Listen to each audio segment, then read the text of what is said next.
infinite complacence, people went to and fro over the earth about their little affairs, serene in the assurance of their dominion over this small, spinning fragment of solar driftwood, which by chance or design man has inherited out of the dark mystery of time and space.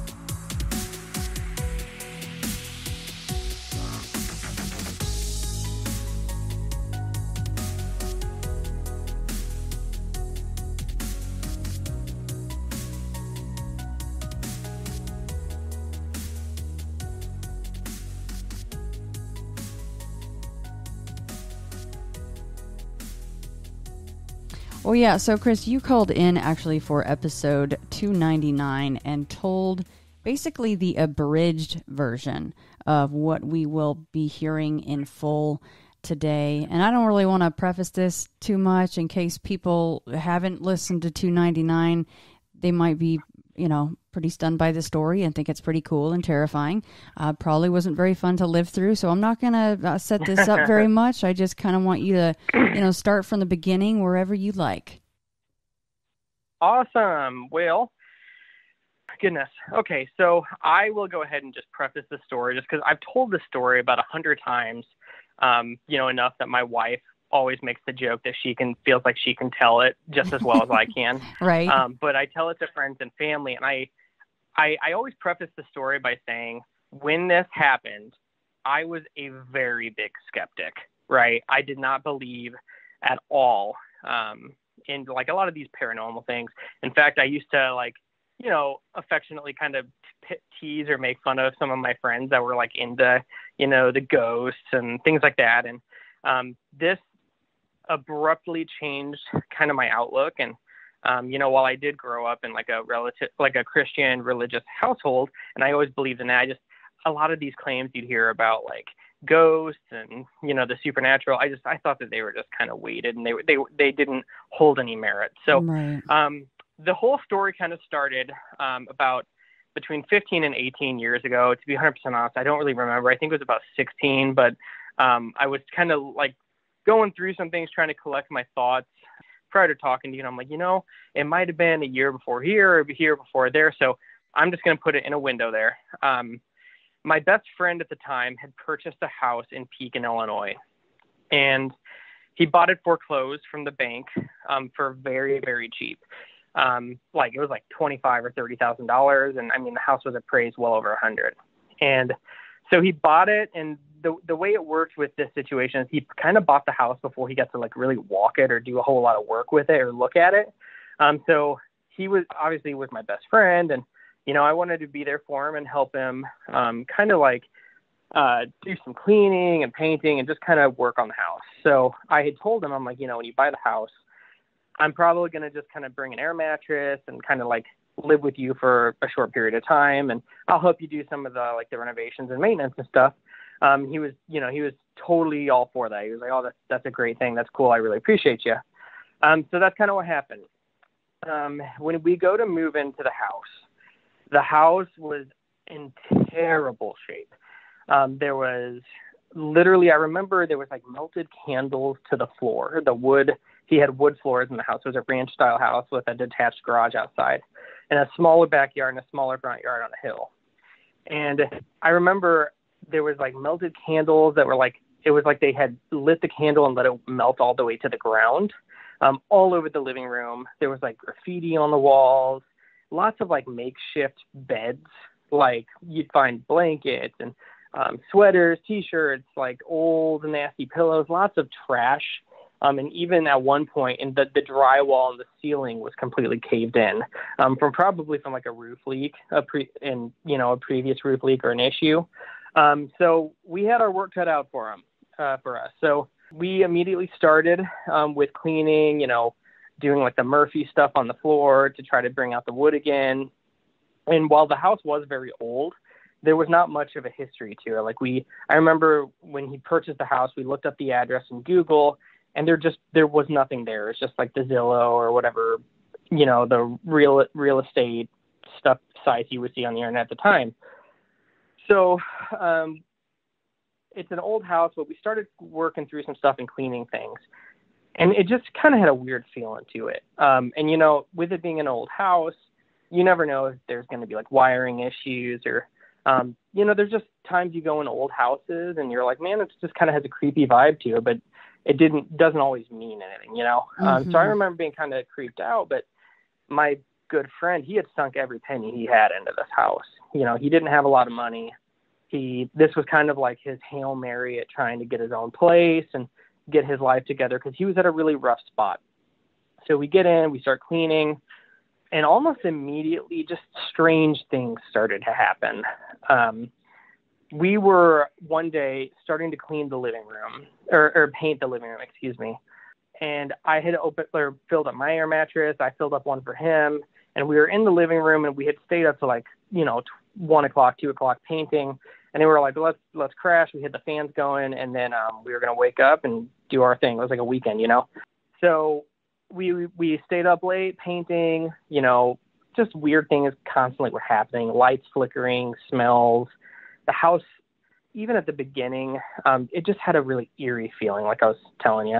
And I remember we went to bed. There was no huge issues that night, like nothing super scary happened. But I remember we went to bed on our air mattresses and we woke up, and right in between the two air mattresses, he had a 5-gallon thing of Sherwin-Williams paint that we had been using that we closed. Well, on the floor next to the paint was what looked like a outline of a small handprint, like a human handprint, but it was small.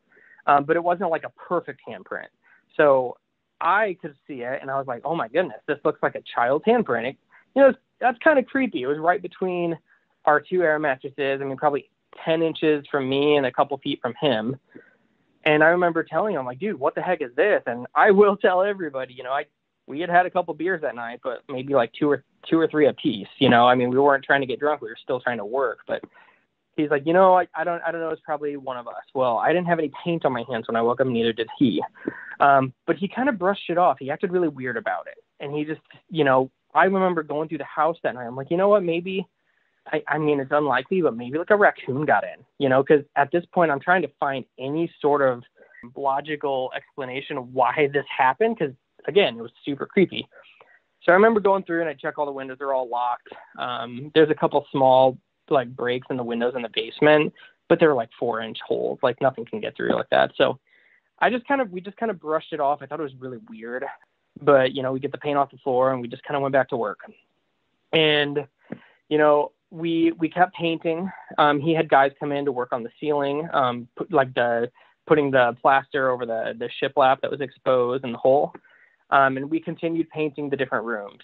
So one of the rooms was this god awful, we called it frog puke green. But it was this like super vibrant green for like a child's room. And we were painting that. And that was about the time that we both started getting this really foul odor we would smell. It'd come in, it'd come out super quick. We didn't know what it was. It was just bad. It was really hard to explain what it smelled like. I know people always talk about like things smell like rotten eggs. It smelled like rotting something, but I don't know if it was rotten eggs, like just rotting. So I remember Tim was like, or my friend Tim at the time was like, maybe there's a dead critter in the crawl space under the house. Or so we started looking around while cleaning. We found, it's an old house. We found like, rat droppings and stuff in the basement in certain corners, but nothing that would really make you think, oh my God, what is this smell? And we had people in the attic at the time repairing that hole. So we had them look there, there was no like signs of, rats or bats or anything, but the odor seemed to just come and go. And his temperature in the house would just, he kept it at 72, but it would just get cold all the time. And random times you'd walk to a different room and it'd get cold. And I honestly remember once it was like 80 degrees in the summer. His house was at 72, had been comfortable. And I walked into the basement and I saw my breath for a minute, which was really weird. But I mean, basements get cold, you know. Mm-hmm. So at this point, we started hearing some things too, strange knocks throughout the house. But again, old house, we just thought, you know, there are some mice, you know, here or there. So we painted the rooms. He did have a dog named Jackson. He was an American Eskimo dog, and Jackson would act normal. I mean, it was weird. He would always look like he was watching things around the house, but we did see mice at one point. So we thought he was just looking at mice. So one day we're like, you know what? We have these awkward trees in the backyard. They were like in the middle of this small backyard.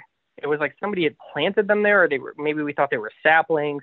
It didn't make sense where they were because it ruined the entire backyard. They were like two of them. They were about 15 feet tall, maybe the size of my forearm, you know, and a couple saplings around them. And we're like, you know what, let's clean up the backyard so we can get a grill out there and have some fun and enjoy the backyard. So we went to Walmart, got the tools, and did all that stuff. And we started cutting these trees down, digging out the roots. Well, at one point we hit a sound of something that's metal, you know, and I'm not going to lie to you guys. We were kind of dumb at the time. I mean, I was 17, 18, and, you know, he was not much older. We didn't call Julie, so it kind of freaked us out at first because we're like, oh, God, we hit some sort of pipe or line or something. But, you know, we were careful. We kind of like around that spot dug to see if we could see the pipe gently, and it wasn't a pipe. But at one point, when we got the trees out, we pull it out. My friend Tim had brought out two masks that were buried completely under the two trees. And they were really creepy. So the first mask, and they were made of metal, and it was pitted, very old metal. I'm thinking cast iron. And they would go over your face, and the first one had spikes, dozens and dozens of spikes that were like between 3 and 4 inches long, and they were just covered the entire head. There was nowhere to touch on the mask that did not have spikes protruding from it. And that one had a closed mouth, and they had little dot eye holes, like somebody would have wanted to wear them. And I remember my friend Tim goes, "Hey, take this." I'm like, I ain't touching that, right? I mean, I didn't believe in, you know, supernatural stuff, but I'm like, I've seen enough movies. You don't touch the scary mask you find under a tree, right? So I didn't touch it, right? So I'm like, dude, I'm not touching that. I'll hope you did, but I'm like, I'm not touching that. And he looked at it, and he's like, well, it's super creepy. So he put it on like a glass table or whatever outside. And I mean, the mask weighed, I'm assuming, about 10 or 20 pounds because he struggled handing it to me. He was a slender guy. So we kept digging. We hid another one under the other tree. The other one was probably the more disturbing for me. It was a cast iron mask, just like the other one, same style. Eye holes were just a dot, you know, a very small eye hole, small ear hole. But this one, the mouth was screaming. And both of the masks had facial like features you could see through like the spikes and whatnot. But this one was just a regular face with the mouth that was open like it was screaming, but coming through the mouth was a hand with claws on it.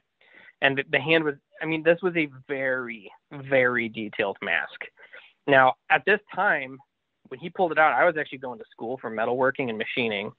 And I remember like looking at it while he held it, and I'm like, holy crap, I couldn't make that on a CNC very easily. I mean, this was not an easy mask to make, but these were really old masks. So he put that one on the table, and, you know, we finished our project, and I swear it was like a light switch had been hit that night.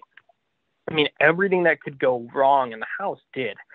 The smell was almost constant for a very short period of time, like, I mean, days when I say short period, but it was like lights wouldn't work. You'd be in the bathroom using the restroom, and the lights would just stop.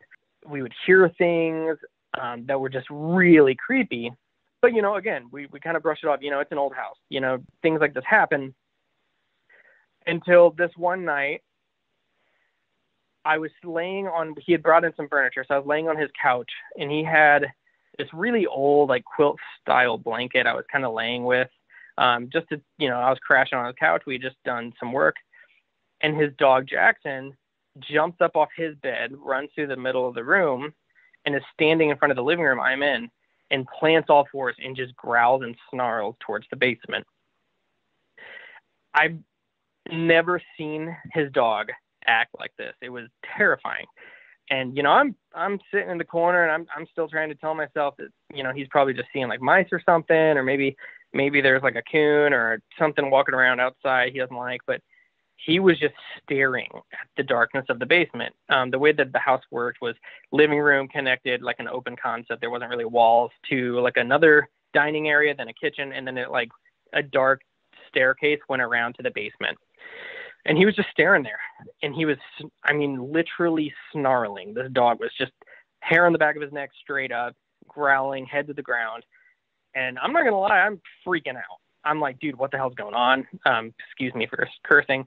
I'm holding this little like blanket, and I'm man enough to say I put that damn thing over my head because I was freaking out. I just felt scared. It was eerie. I felt like I was being watched, and this dog is freaking out, staring at the hallway. So I'm putting this tethered little blankie over me that has holes. I can literally stick my finger through and like through the holes in the blanket. So it's not like it's going to protect me from anything, right? But it was just like, that's what my mind told me to do, is cover my face. You know, I was scared. And then as quick as that, about this whole issue, or this whole thing, was about a 3-minute scenario. And then the dog just stopped. He looked there. It was like he was watching something and it walked away, right? He like completely stopped growling, stopped snarling. And then he laid there, instead of sleeping on the bed with Tim, he laid there on the floor and just fell asleep on the hardwood, kind of between the two of us, which I thought was really weird too, because he always slept on my buddy's Tim's bed with him. And then that night we had a party. We had a lot of people over. It was kind of a housewarming party. The house was livable. It wasn't completely done, but it was enough, right? So we had about 10, maybe 12 people over. We had some beer. We're all sitting in the front room, and Tim, the homeowner, my friend, had a garden gnome like sculpture. It was like, it looked like what you would put outside, just typical 16, 18-inch garden gnome. And yeah, he got it from an old job he worked at. So we named him Henry, and he was sitting on a shelf. And well, in front of everybody, we're all sitting upstairs. Henry came off the entertainment center, like it was like shoved, and just shattered on the floor. And there was no one anywhere near him. Nobody was up and walking. And so his pieces, his arm, his whatever, his gnome hat, whatever, they're all over the floor. Well, it was funny. Everybody in the party saw it, and they're just like, I'm out. People just started standing up and were like walking out. So at that point, there was maybe one or two of like our real close friends, and then me and Tim, and they just stayed there. Everybody else just was like, I don't want any of this. And they like walked out. They all saw it. They all reacted to it. They just left. They didn't want to be there. We're like, well, that sucks. We're kind of here. So we picked up the pieces. We tried gluing back together Henry. He was pretty messed up. I think to this day, Henry is missing one of his elbows and half the other arm. But Henry will survive. Well, so that was that night. And we're like, you know what? It was weird, but maybe it just like scooted off the wall, and we just kept having more and more things happen. Lights going out. He at one point had an electrician come over because we were wondering why the lights would just like fissure out and then come back on. We thought there was like a short. So we had an electrician come and checks everything. There's no problem. So I think about a week after that, we had another kind of party, and Tim and I played music together. I played guitar. He played drums. His drum set was in the basement, and we would play. We would have some friends over and drink and like leave our instruments down there when we went back upstairs, and in between like the beer pong and just hanging out, And so my instrument was downstairs, and my amplifier was turned off, and he had some drumsticks. Well, we have a bunch of people upstairs, and probably 8 or 9 people, and we're all just like talking, and out of nowhere, we all hear the fuzz of an amplifier turning on. It was just like and it was a loud amplifier. It was big, that's how we played, and everybody heard, and we just stopped talking. Everybody upstairs was just silent. So we hear that fuzz, it turns on, and then you hear like, if you were to not make a chord on a guitar, but if you were to just brush the strings, we hear that. And then Tim's drum set, his kick drum went boom, boom, like something had stepped on it. But we're all upstairs. Everybody in the house is upstairs. There's no one downstairs. So we all hear that, and Tim and I, we're like, we're going to go look at this, right? So we went down there because we were like, who's messing with our instruments? Honestly, I just thought somebody was going to try to somebody was down there we didn't know. And I was like, I don't want someone breaking my guitar, right? So we go down there, and there's no one. There's a couple rooms in the basement. One room that had like the beer pong table that connected to the big room where our instruments were. And there was no one in there. But my amp was on, and I know it was turned off. We all heard it turn on. It made a very distinct sound. So we went and turned them off, went back upstairs. And, every time that things happen like this, I was asking Tim, I'm like, man, what do you think's going on here? This is crazy. And he just acted really weird about it, and I didn't really understand why he acted the way he was. But, now I'm older and I kind of think, I'm like, well, what could he have done? He sunk every penny he had in this house. I mean, this had to work, right? So, he brushed it off and ignored it as much as he can, even though you couldn't.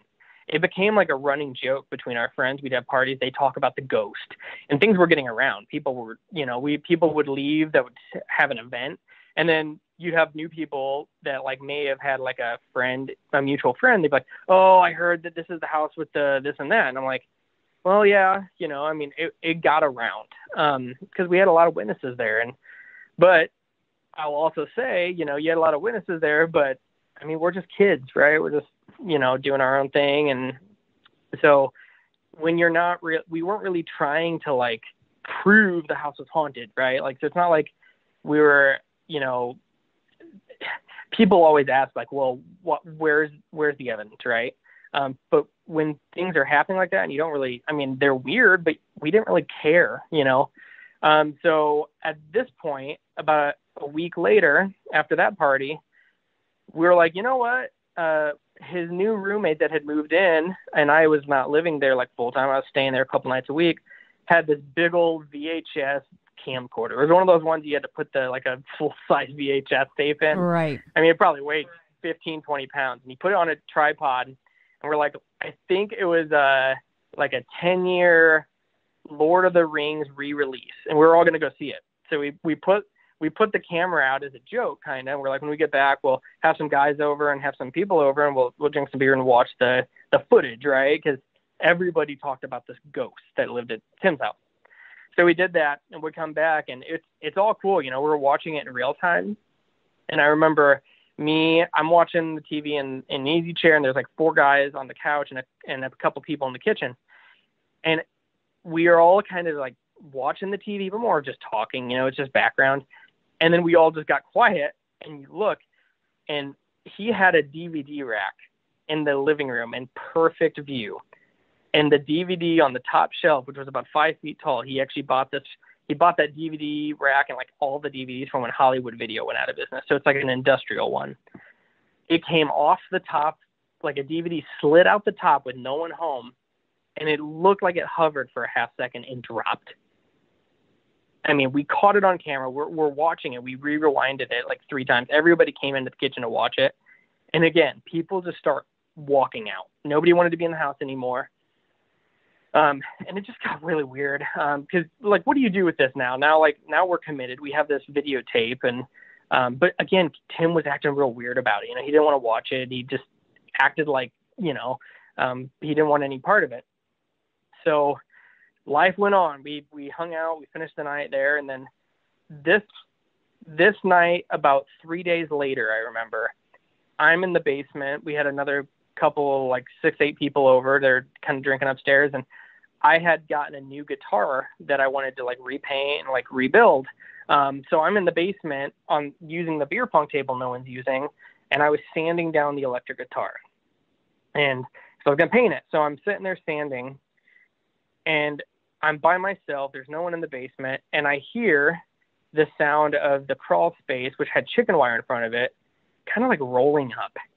And it made a very distinct sound. That crawl space went under his like mud room and under that hill in the front yard. So it was dirt on the bottom, and it was deep. It went back like 12, 15 feet. It's kind of a spooky area, but most of the old houses had it in the area. So I could hear the chicken wire raveling up. And I was just like, that's weird. It's probably a rat or a mouse or whatever. But at this point, all this stuff has happened. So I'm freaking out a little bit. So, we had multiple experiences between these parties where his dog would just freak out and growl and snarl and look at the hallway or this and that. These were common things. And I'm sitting there sanding the guitar, and I hear that sound, and he had a couch that was sitting under the crawl space, and you sat on it, it squeaked. It made a very distinct sound, and I heard a squeak, and I'm like, I'm sanding a little quicker at this point, a little more freaked out, but I'm like, there's no one in there. So a lot of these things happening, you start thinking, oh, it's just in my head, right? You're freaking yourself out. And then I heard what sounded like footsteps, but not regular footsteps. I mean, it sounded like almost like tap shoes or hooves, which at this point I'm like, I'm losing my mind here. I was freaking out. I'm sanding 1,000 miles an hour, just staring at the door that was shut between me and that main room. Well, as I hear those footsteps, he had a water heater that had a drain hose, like a little rubber hose that went into a drain in the middle of the room. And we all kicked it 1,000 times. So he knew what the sound it was when he got kicked. Well, I heard the kick. It scuffed across the floor again. And I'm like, at this point, I'm freaked out. I mean, I'm not even looking at the guitar. I'm staring at the door. I'm sanding 1,000 miles an hour. And I'm sure there was a divot in my guitar from me standing the same spot for a good 35 seconds at full speed. And out of nowhere, the door swings open. And the doorway was probably 6'5", maybe 7 foot. And there is a pitch black figure staring at me through the doorway. And I know that people talk about shadow figures, but it's hard to explain if you've never fully seen a shadow figure. And I'd never seen one. This was kind of my first ever like paranormal experience, like this whole sequence of events. I couldn't see like where if you were to look at a person that was completely like without color, just black, right? But you couldn't see their fingers or hands because that became translucent. I could just see a mass. There was like where whatever its chest was, you could see nothing through it. It was just darkness. And then you could see like translucent through like where its hands and where its feet would be. And it was so tall it stood over the doorway. And I remember its legs were like the knees bent the other way.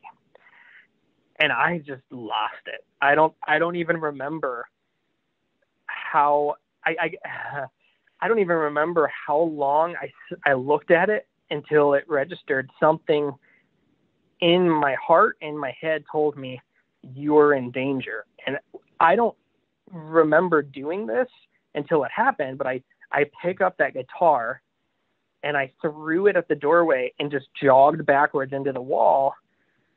And I just froze. And I hit the wall and I sunk down. My guitar hit the wall and I screamed.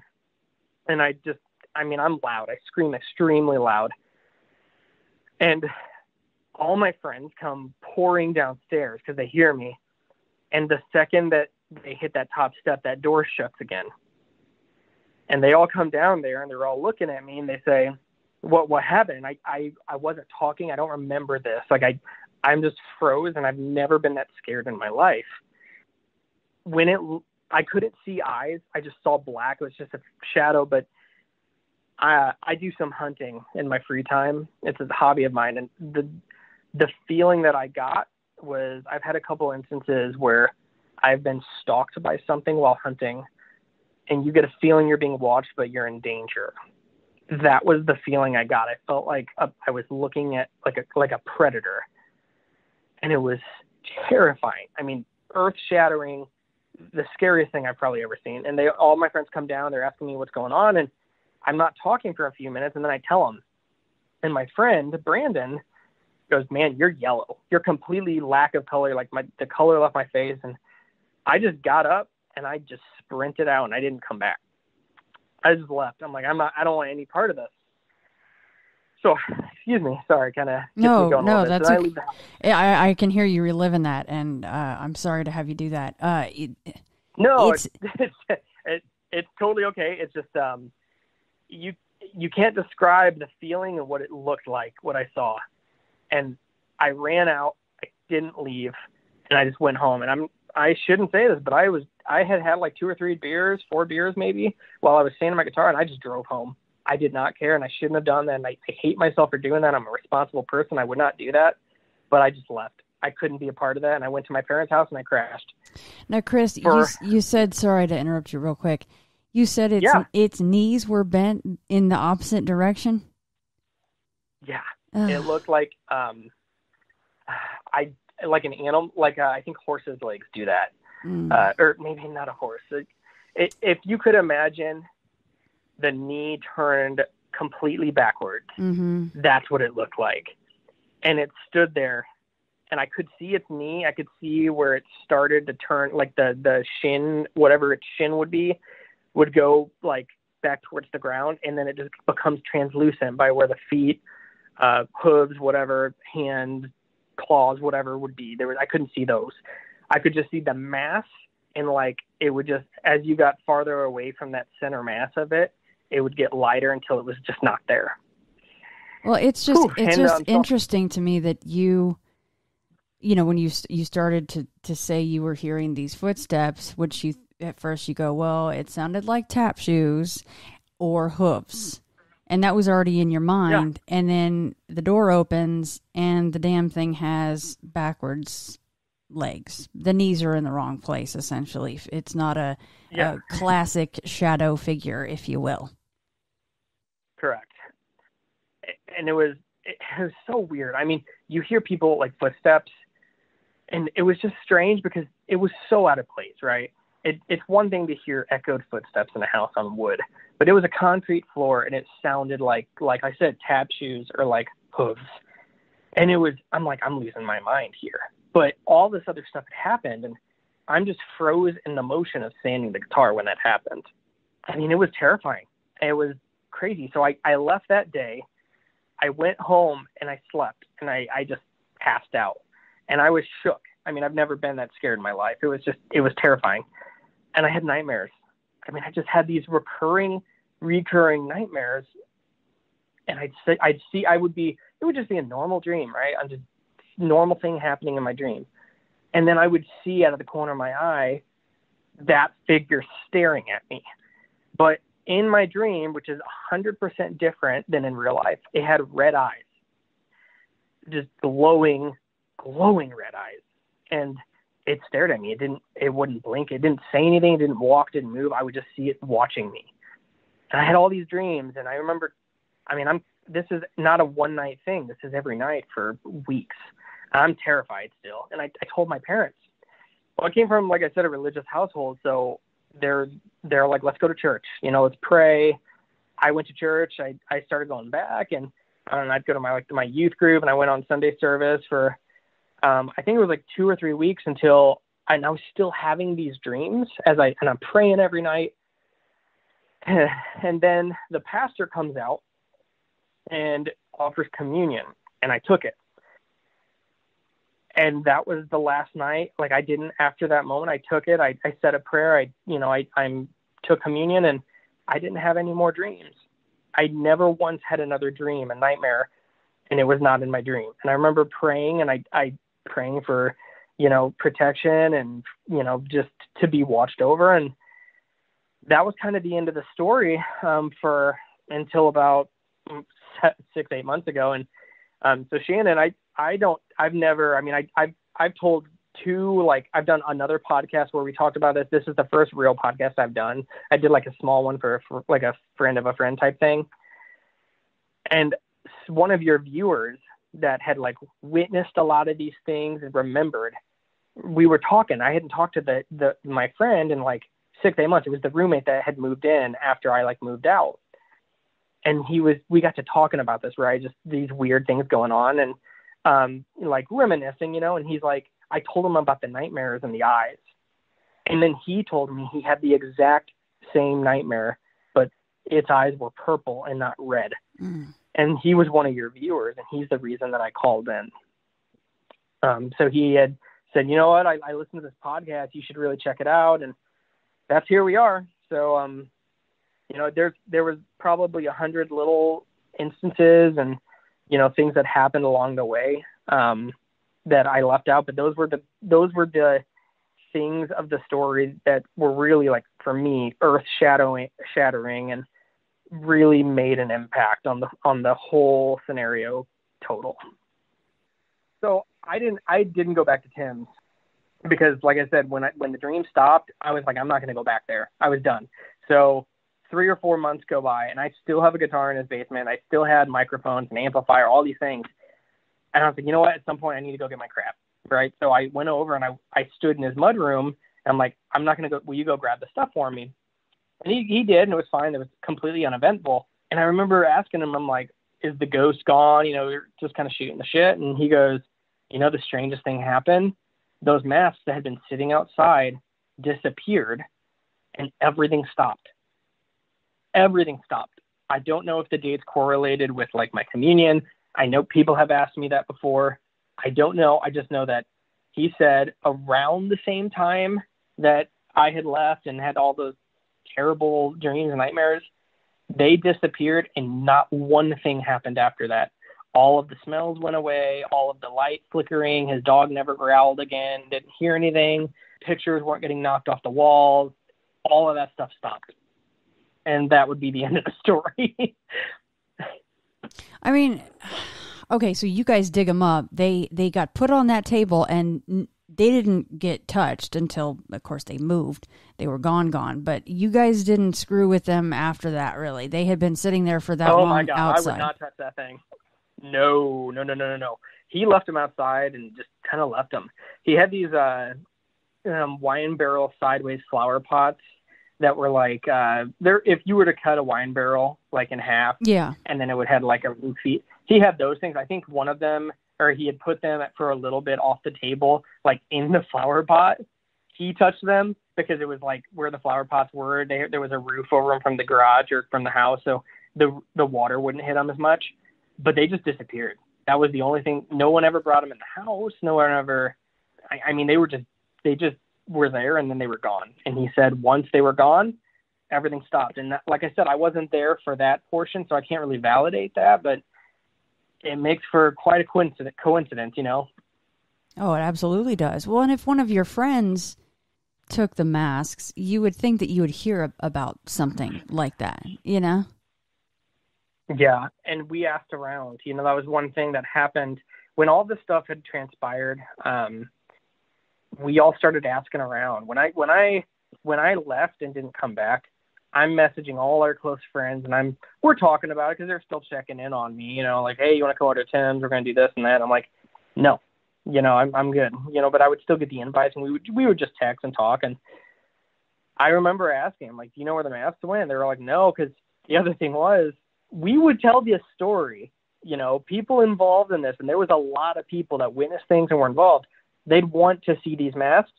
So, like, people knew where the masks were. No one would touch them, right? Like, the masks were, like, everybody had the same feeling as me, except for Tim, because he had to move them because it was his house, you know. So people were, like, coming over and looking at them. I'm sure there were pictures taken of them. I've been trying to find them pictures for 10 years and can't find them. But I mean, like, a lot of people saw these masks. This was not like we hid them in a corner or something for not people to see. I mean, they were crazy, crazy masks.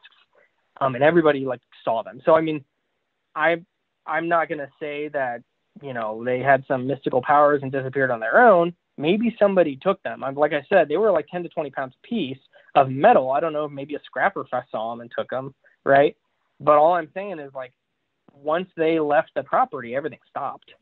Well, and it is really strange timing with you taking the communion, finally getting rid of those nightmares, and then now Tim, who is obviously probably extremely happy that all this activity has stopped. But even after that, you wouldn't go back to the house after the activity stopped? No. So I, you know, when something like that happens, oh boy, I didn't go back like I used to. After I got my band equipment back, and I kind of just, I mean, I stopped by that day. I didn't leave the mudroom. I just stood there. We talk, and we would text, but I didn't probably visit for 3 or 4 months. And then when I did, I would never go in the basement. I'd stay in the front room, probably for about an hour or so, and then I'd kind of leave. And to be 100% honest, there were some people, like, you know, we lived a very different lifestyles, right?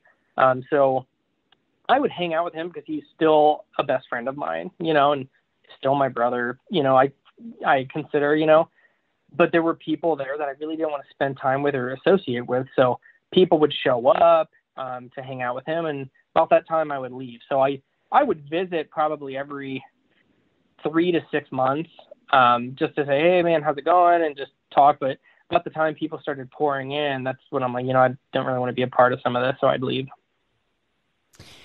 Chris, what about, obviously you're religious, you would go to church, you would do your thing because of the fact that, and this, well, let me just I'll parcel this out.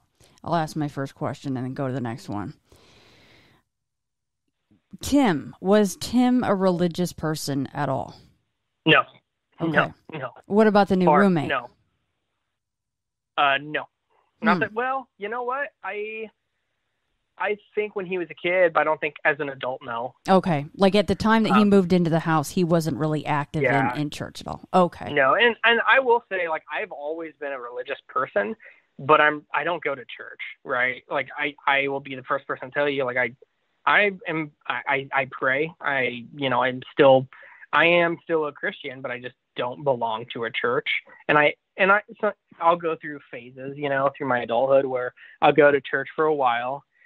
Get something happens, work schedule changes, life happens, or I just decide I don't like that church anymore. And then a couple years of it and I'll stop, and then maybe I'll find a new one, or I'll go with friends. And so, I wasn't like going to church every Sunday, but my whole life I've been very religious.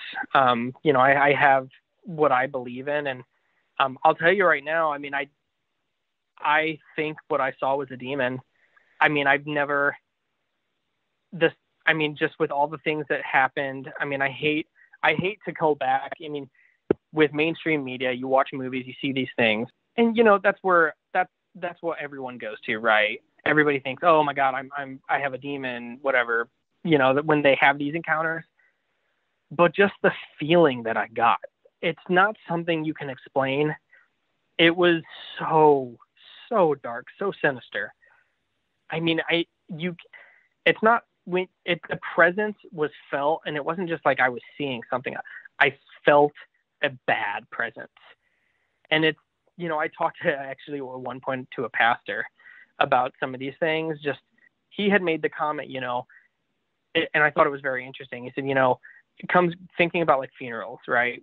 A lot of people wonder, how old is my kid? Should I take my kid to a funeral if they're young?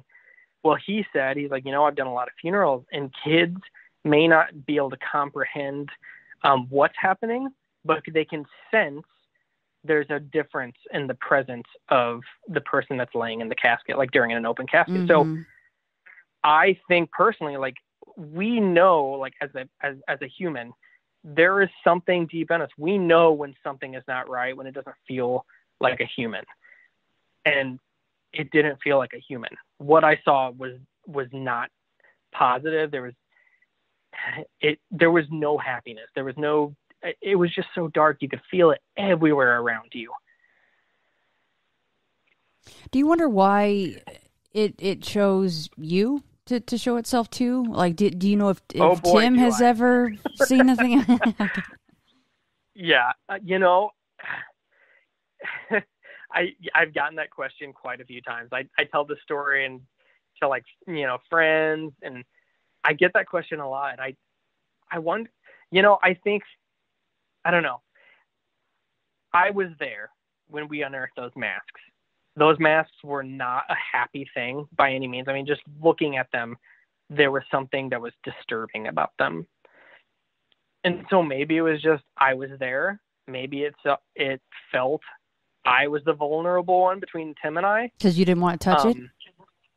Because I wouldn't touch. You wouldn't touch either one of them. Yeah.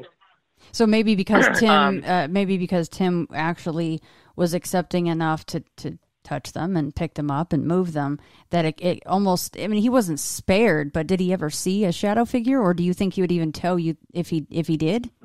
He wouldn't tell me. Gotcha. We were very, very close.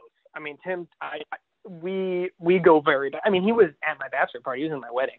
We're very close, but like I said, the way he acted throughout this whole process, I don't think he wanted the reputation of the scary, the haunted house.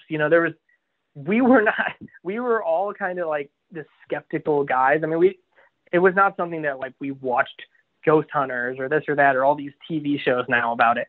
That was not us. I mean, we're just trying to get by. And also, I mean, he felt trapped financially. And so I'm sure as the homeowner being there 24 hours a day, or not 24 hours a day, but when he's not working, I'm sure there were things he experienced. Actually, I know there are. I mean, he would tell me he would hear things, he would talk about the smells, and I'm sure there were things, right?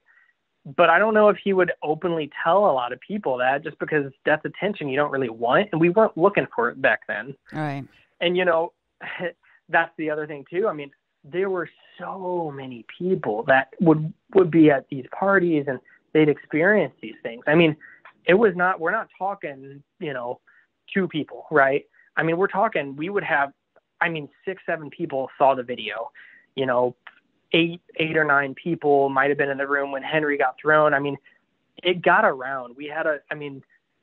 I was literally hearing about the instances I was living out when I would like talk to other random people. Right. So it was just kind of a really weird situation. And that's the other thing too, friends kind of go their own separate ways. And I mean, there's a lot of people that were involved that I'm not friends with now. They went down a path that I don't want to be a part of, or they kind of got messed up with the wrong people. So, I mean, I don't know. It's one of those things where it's like, there's the good friends that stayed close. There's might be 4 or 5, maybe 6 of us that are still like on speaking terms and good friends.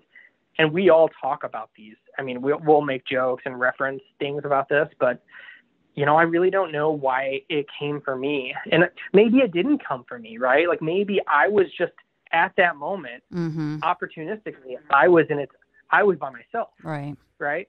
So all these instances were happening were typically not by myself, at least that I know of. So maybe it was something that was like, it wanted someone to have their guard down and be alone.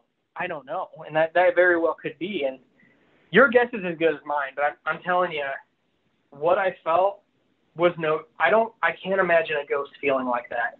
I kind of go back to just that conversation I had with a pastor when he said, we as humans know when a presence doesn't feel correct. This was not a presence that you've ever felt before. And I guess that's probably the best way I can just describe what it looked like and felt like. Now, you and the new roommate were having this shared dream experience, essentially. You didn't know it at the time, but so the new roommate, did he actually see this hooved, backward-kneed figure, shadow figure like you, or did he just have the dreams? So I told him exactly, I was like, hey, man, I had this, experience.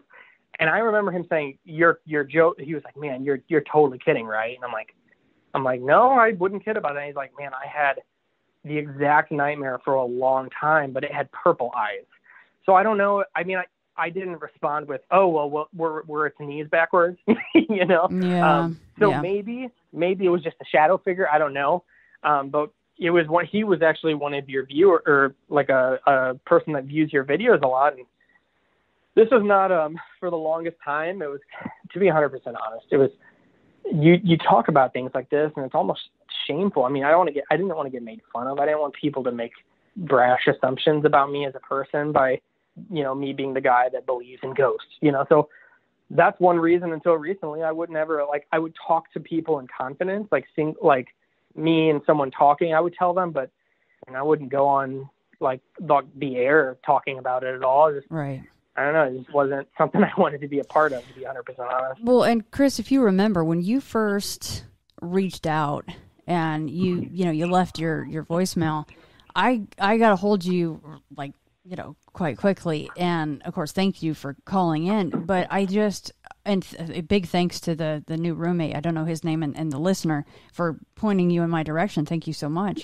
But if you recall, I had just read the short story by Stephen King. I should have written it down before I got on the phone with you, about the antiques collector that it was ill-gotten. He had found this mask and it had these insane powers and did horrible things to people. It was a short story, but a terrifying one. And it was just such a strange coincidence that then I get you calling in about these two cast iron masks that seem to have ill effects for the people that are around them. It was so odd.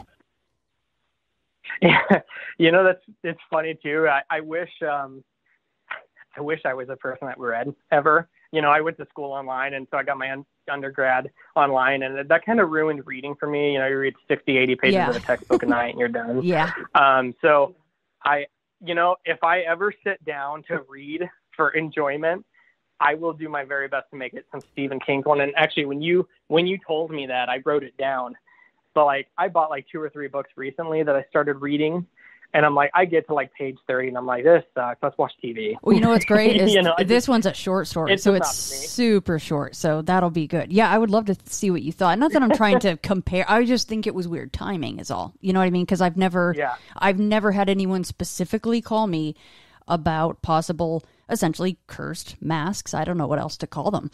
In fact, if we could zip back to the actual masks really quickly. I know they were heavy, and you described in detail as much as you could what they look like. But so if you were to take one of these masks and hold them up to your face, would it fit perfectly over a human face, or were they a little smaller? They were to be worn. Oh my God! They were definitely to be worn. Ugh. So here's the other thing. There are things that I heard after the fact from people that weren't involved in this situation that I'm not repeating just because, like I said, I wasn't there. I can't really validate. I didn't look at the masks. I wouldn't touch the damn things. But I heard from people that are telling the story, kind of like the telephone game when you were a kid. I'd hear from so-and-so who heard from so-and-so. And I remember someone telling me, well, that there were carvings and inscriptions on the inside of the masks.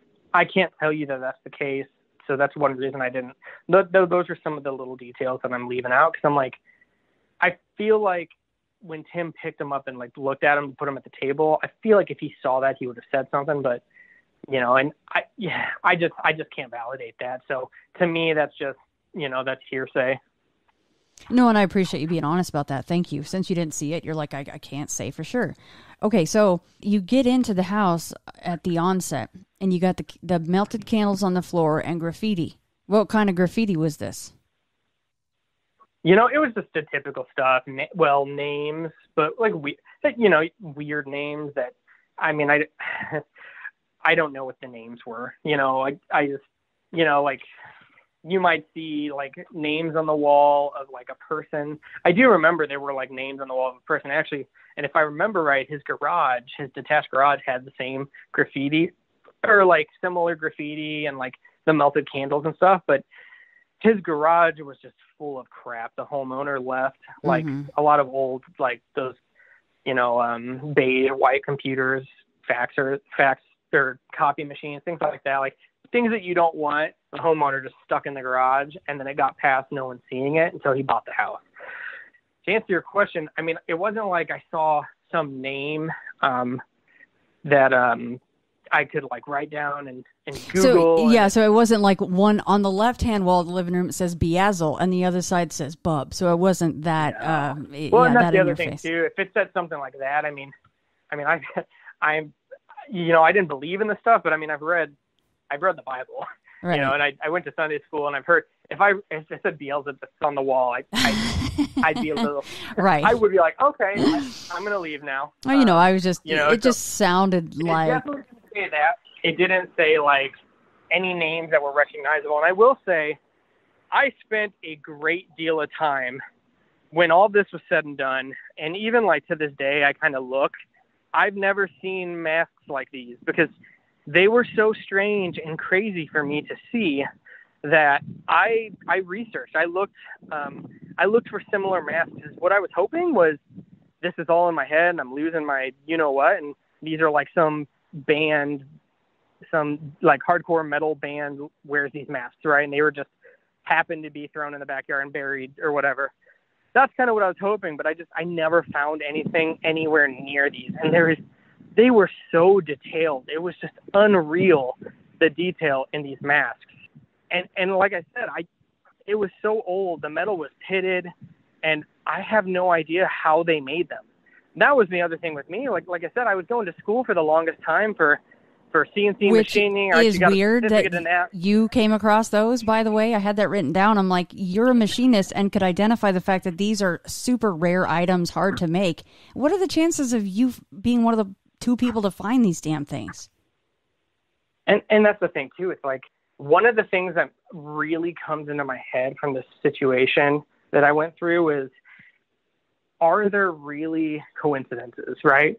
There's so many little things that just, especially now, and I'm sorry, I'm a talker and I'm going to keep going, but I've had a lot of other little things in my life that after this happened that I'm like, you know what, they kind of reinforce my belief of afterlife and, you know, guardian angel type people watching over me. I've had some things happen to me, and I don't know, I guess I'm one of those people that I don't know if I believe that there's so many coincidences anymore. I think I've always thought everything happens for a reason, but it just seems like there's too many coincidences in some cases. So now this is total conjecture, but I'm interested to see what you think about this. Is the fact that they were buried, right? Yeah. Do you think that whoever buried them was trying to... It's a help or a hurt situation. Do you think they were trying to keep them on the property to keep this perpetuated, or that they were trying to contain, you know, whatever evil or curse that may have been attached to these things? Oh, boy. That's another quite a loaded question. So I think it could go either way, right? I mean, you know, here's the problem that we have these days when you hear stories like this. You hear there's the Hollywood story, and then there's the logic story, right? Like, if this was a Hollywood thing, someone buried him in the ground and got their cauldron out and was making spells and stuff to try to make something happen. But does that really happen? You know what I mean? Like, so that's where I question, is it Hollywood versus reality? So if this was, I mean, I would never mess with the occult or do something really dark like this. However, I would think you bury something like that.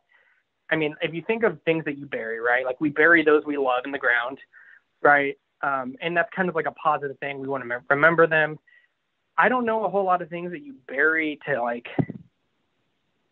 to be bad, right? Mm-hmm. So I often think this was something that they were trying to contain it. And maybe you think about it, like, think all of these people, like someone that you love dies. One of the very popular things people do is plant a tree, a memorial tree. What if those trees had something to do with it? You know, it could, I know that we're focusing on the mask, but we also cut down those 2 trees. You know, the tree is a symbol of, you know, new beginnings, and, you know, there are trees all throughout religions. And it's kind of, you think about that, and then you're like, well, was it even the mask? Was it the tree? Right. Mm. So I don't know. I think contain, but I don't know. Again, I didn't touch these masks, and I sure as heck wasn't going to. So it's not like I touched it and I felt something. You know what I mean? I was like, I don't want any part of that. So I don't know. I guess, like I said, I think it was a containment thing. I think I just don't see, without it being in a Hollywood blockbuster movie, it being planted in the ground, you know? Right. And I don't, you know, you're not a botanist. I don't think that you are, but, you know, I wonder what kind of trees those were and how old they were, how long they had been there. You know, what came first, right? The chicken or the egg? Was it, like you said, maybe it was more about the trees than the masks. Right. Something else here. And they were between 10 and 15 feet tall. So Uh-huh. I can only imagine they were planted as a small tree. So I think they were there for years. Okay. Right. I don't think you could, a tree that size. I mean, I'm not a tree expert, obviously, but like a tree that size, I mean, it's not something you would like go buy from like a nursery and put in the ground. You know what I mean? So I would assume it was there for years. They were, yeah, just naturally there. Okay. Gotcha. The mask 1 and mask 2, we have a dichotomy of the anatomy of the masks. And again, total conjecture, but I want to ask you.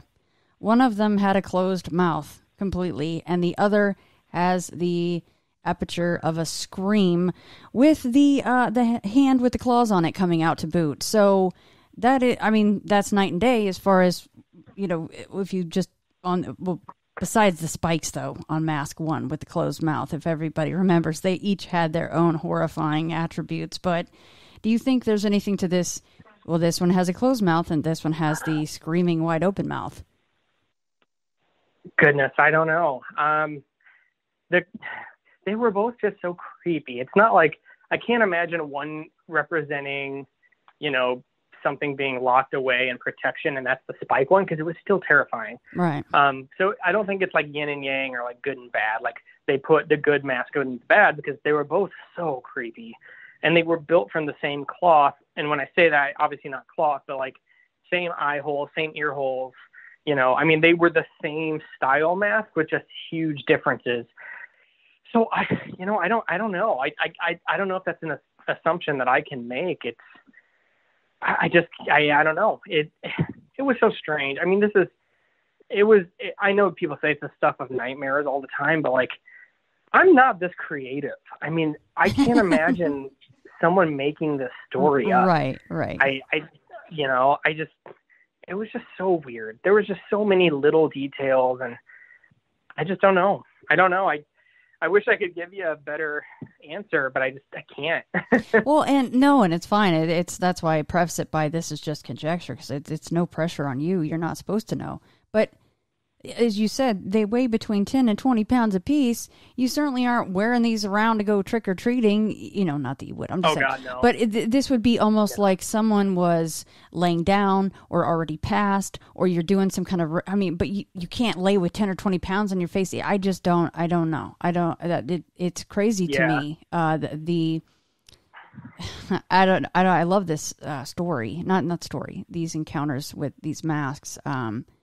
I've never heard anything like this before. And goodness me, if you ever come across pictures of these things, I would just love to see. Of course, yeah. You probably wouldn't want to see them again. Buddy, the homeowner, actually, when I originally called you, after I spoke with the viewer that told me to give you a call, I called him. I'm like, hey, man, I'm like, how's it going? And we got to talking because, I don't really remember what brought it up, but I think he brought up the ghost, just talking about it. And he said, I asked him, like, man, you don't still have those pictures of the mask? And he's like, no, they're on an old phone. He's like, and it's dead and I can't get it to turn on. But he said that he had pictures of it still on an old phone, but he's just never been able to get them off. We can find an old charger. I'll send him a new charger. You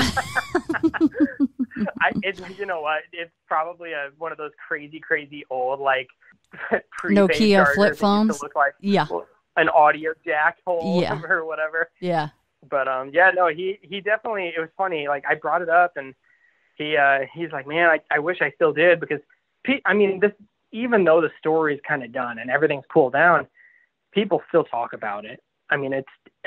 There were just too many people that were involved in seeing and feeling things that it just because something stopped doesn't mean that no one talks about it and it dies. You know what I mean? So, oh yeah. Well, especially when you have groups of people over that many times. Oh, yeah. It's just funny, though, because every time something would go down, they're like, bye-bye, see ya, we're out. Mm-hmm. Well, his friend was, one of our best friends, Matt, was actually watching he was sitting next to me when we were watching that video of the DVD come off the shelf. And I remember looking over, and his jaw, it was like you would have thought it was going to fall off his head and hit the floor. It was, you can't make up some of these expressions that you would see on people's face. And it's funny because that's one of the things that I remember is how people reacted to it. And when there's not a logical explanation, your head just kind of explodes. It kind of implodes. You know what I mean? Well, and the DVD hovering kind of took out the whole element of, it got some drop. Yeah. If it hovers, then you have another situation going on. What it felt like to me was someone grabbed it and pulled it out, and just, we're talking like a half second. It just stayed there and then just dropped, almost like somebody pulled it out, looked at it, and just threw it at the floor. Which I don't think spirits are looking at, an old copy of Mr. Deeds, or, you know, I'm guessing what it was, but I'm just saying I don't think there's any Right. movies that the spirits were trying to see. So, yeah, I have no clue. It's just a really weird situation, and it makes for a pretty dang good story. And every time I tell someone, they're always like, you should go on one of these shows or this and that. I'm like, I don't know. Because, I mean, you still don't see a whole lot of these shows where you watch them and, you know, you're not like, oh, they're full of crap. You know what I mean? And not to mention, you got the people that you immediately think, oh, well, it must be in their head. You know what I mean? Well, then it was in a whole lot of people's head if that was all, you know, just made up, or you guys Correct. were having a group hallucination. At least there's that. At least you had other people, I mean, even just besides you and Tim, that went through this, and the new roommate. So yeah. that is a huge consolation. Does Tim still live there? Oh, yeah. And so that's the other thing, too. So I have told the story to people that are like friends and colleagues, and they always say, oh, well, where do you live? And I'll say Pekin, but just because he lives there. I've had a lot of people ask, they want the actual house number. Oh, goodness, no. And address. And I'm like, yeah, you can't no, I'm that not going to do that. He's kind of a quiet person and likes to be kept to himself. And honestly, it's gotten around more than once. I mean, people have wanted to come visit just to experience stuff. It's not like, that's not a new thing. Right. Yeah, that's not cool. It's not a tourist attraction. It's his house. Right. And he still lives there. I mean, but like I said, I did see him about 4 or 5 months ago, and or maybe even less than that. And I asked him, I'm like, you know, it's funny. You always go to, you know, and the ghost back, and not really. No, not that I know of. You know, I mean, he still hasn't had anything like we had. So no experiences, at least. Good. That's good, because he's got to live there. He's got to sleep there. You know, I mean, it's not cool when it's your own house. Yeah, and I get a lot of people that are like, well, if this was all happening, then why didn't he do this and why didn't he do that? And I don't think some people realize often when you're in these situations, not everybody has the same financial means Absolutely. as some people. So we would get a lot of people that would say, why don't you call this ghost hunter agency or whatever? We had a lot of people tell us to do that. And I'm like, first off, they're not typically free services. And two, it's like that's literally asking for like a circus attraction. You know what I mean? And that wasn't something he really wanted. Yeah, you know? You have to be careful with things like that, with people that you decide to bring into your home. Right. And like I said, though, I mean, that's a very common thing that when I do tell the story, it's, well, why didn't you do this? Or why didn't he just sell the house and move? I'm like, oh, no. He literally sunk everything he had into this house. I mean, yeah. It's not one thing to just buy a house, but then buy a house, move in, and you're like, oh, now I have to redo the entire ceiling because there's a 10-foot hole in it. Right. I mean, it was like one thing after another, and he had all these issues, and I don't know. It's just one of those things that whenever we tell this story or I tell the story, people always go there, and I'm like, I'm really happy that you have the financial means to do this and that, but we sure didn't, and he did not. I wouldn't. If I moved into a place, bought a place, and Shisa started to go down, I'd be stuck.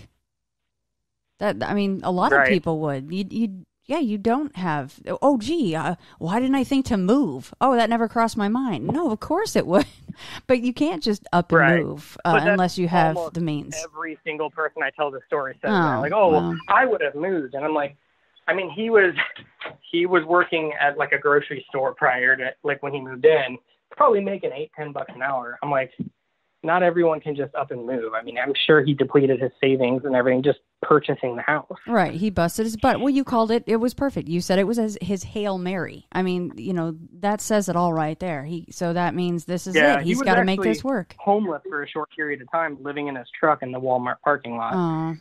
He got kicked out of his parents' house and had to quickly buy a house, and that's where this came in. See, so if that doesn't say everything, then you basically. You're dealing with it. This is your house. Tim's like, this is my house. I'm not leaving. I got to figure this out. So that was probably a big reason why why you felt like he kind of acted weird. He was just trying to tamp down what he was probably feeling inside. Like, oh crap! Like I gotta figure this out. I don't know what's going on here, but this is now my house. So. And there would be times his door would be shut, and I'd be at the house, and you'd hear his dog do the same growling thing, and I'd hear him say, "Jackson, shut up," and right. just because the dog's doing what they think his best, but right. he didn't want to hear it. Yeah, he's like, look, I'm trying to have this out of sight, out of mind thing right now, Jackson. Can you help me out, buddy? Mm-hmm.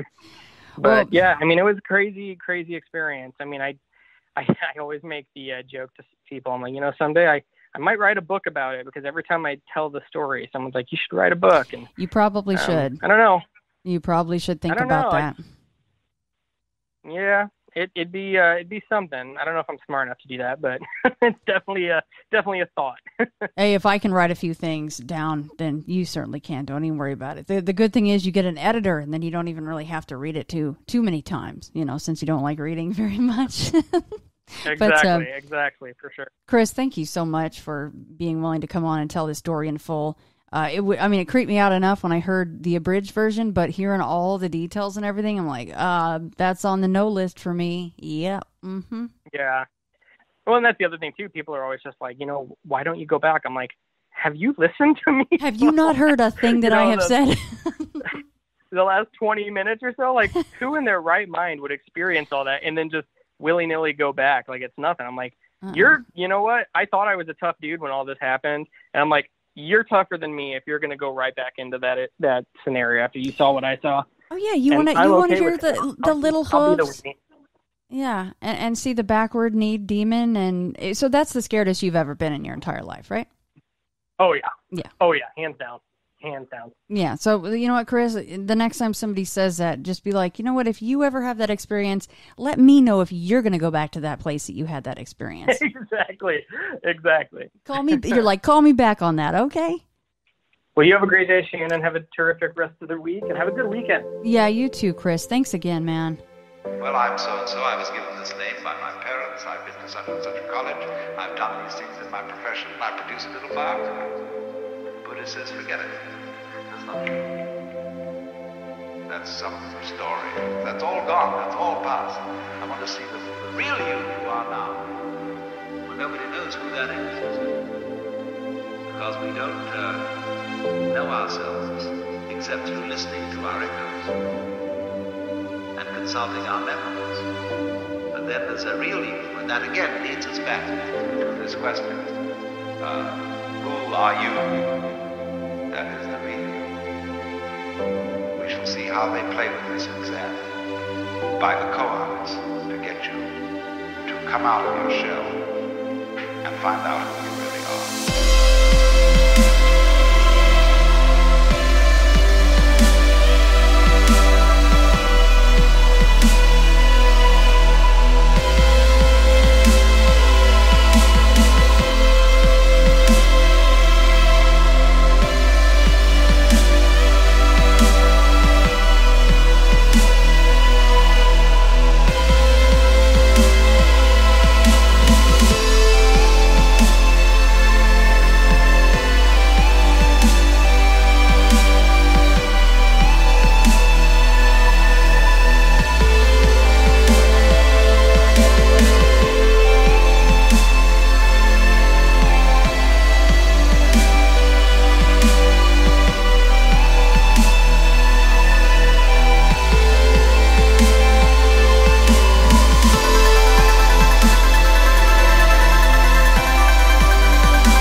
that if you, sitting here now, are really convinced that you're the same person who walked in at the door half an hour ago, you're being reincarnated. If you are liberated, you will understand that you're not. The past doesn't exist. The future doesn't exist. There is only the present. That's the only real you that there is. The Zen master Dogen viewed it this way. He said, spring does not become the summer. First there is summer, and then there is spring.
When you settle down in the train to read your newspaper and so on, you are not the same person who a little while ago left the platform.